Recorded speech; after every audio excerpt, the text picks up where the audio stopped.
Hi, everybody. I am Yolanda. I am co-founder of Harper Therapy. This is Toby. He's joining us. And we are here with Alshina today, and we are so excited. Alshina's been with us for quite a period of time now. She's completing her Master's of Social Work degree from LSU, Louisiana State. Um, not cool, not go Tigers.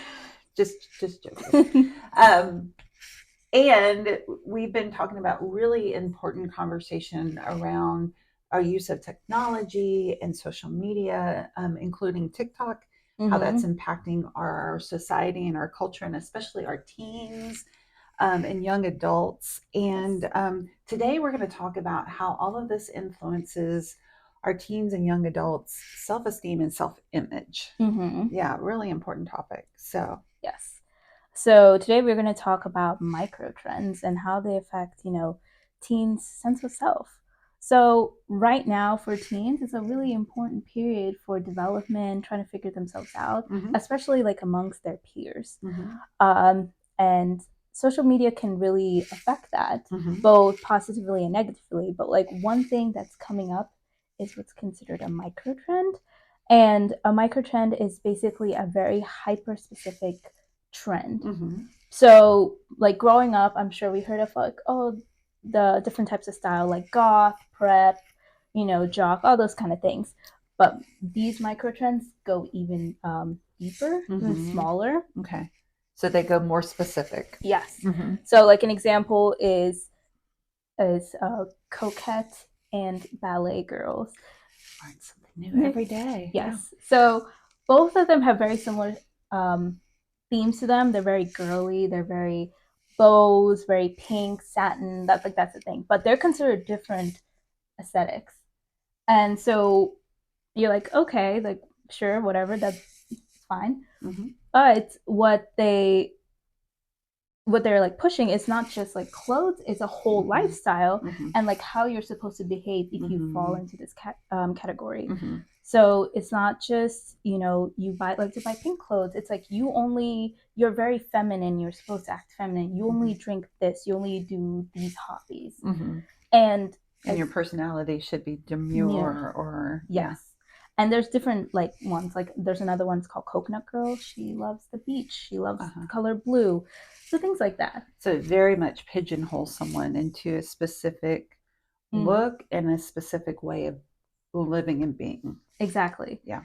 And so for adults, this might be like, okay, this is weird. Why is this an issue? Or for kids, for teenagers, they see their popular Instagram influencer or their TikToker being this very hyper specific trend, and they feel the need to go consume not just on TikTok, but also materialistically. Like they need to buy this, just like kind of circumvent their own personal right, instead of being who they truly are. Yeah. Or even allowing themselves to be influenced by that, but still be who they are. Exactly.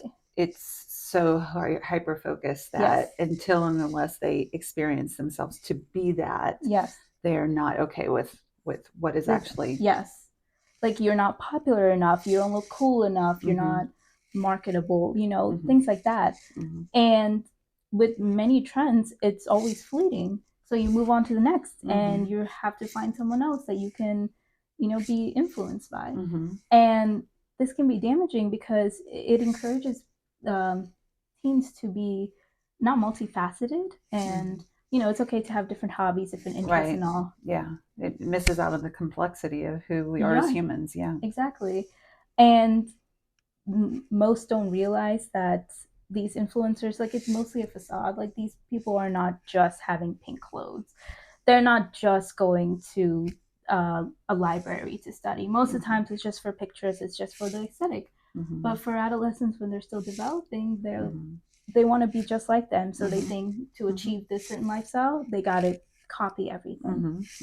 And when teens don't develop a strong sense of self, it can be very detrimental as they continue growing and into adulthood. So how would you say that a parent could encourage their child to be more multifaceted if they find that their teen is getting kind of hyper focused on one of these? Obviously, one I would say is having limits on their screen time. Mm-hmm.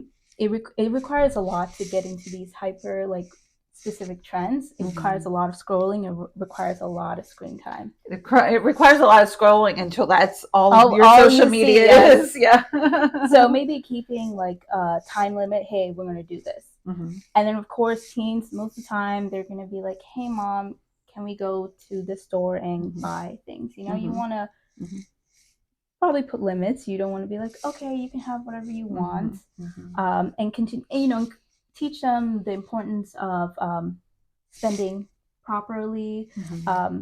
being responsible Mm-hmm. with their money, with Mm-hmm. the environment, with the Mm-hmm. clothes, because most of the times these clothes will be, once they go out of style, they'll be Mm-hmm. either donated, thrown away, and Mm-hmm. it's like it's not good. Yeah. I think also what is coming to mind for me is, you and I are both social workers. That is Mm-hmm. our discipline, clinical social work, which allows us to do therapy. But social workers, as a discipline and as professionals, one of the things that is in our code of ethics is a strengths based perspective. And so I think also parents having conversations with their teens and young adults about how they perceive their Mm-hmm. child, their teen, their young adult, what strengths they see, and highlight those, even when Yes. and if those are outside of this like But box that yes, they're putting themselves in. Yeah. I agree. I think it's important to also have like that conversation with like, hey, not everything online is It's not real. it's not real. So, some adult needs to kind of help them with that. So Mm-hmm. they're able to do it themselves when they go Mm-hmm. moving forward. Because we're Mm-hmm. going to see this type of content for a while. Mm-hmm. Yeah, it's not going anywhere. No. So teens need to be able to like Yeah. disseminate between Yeah. like real and fake. Yeah. We'll talk about that. Yeah. Mm-hmm.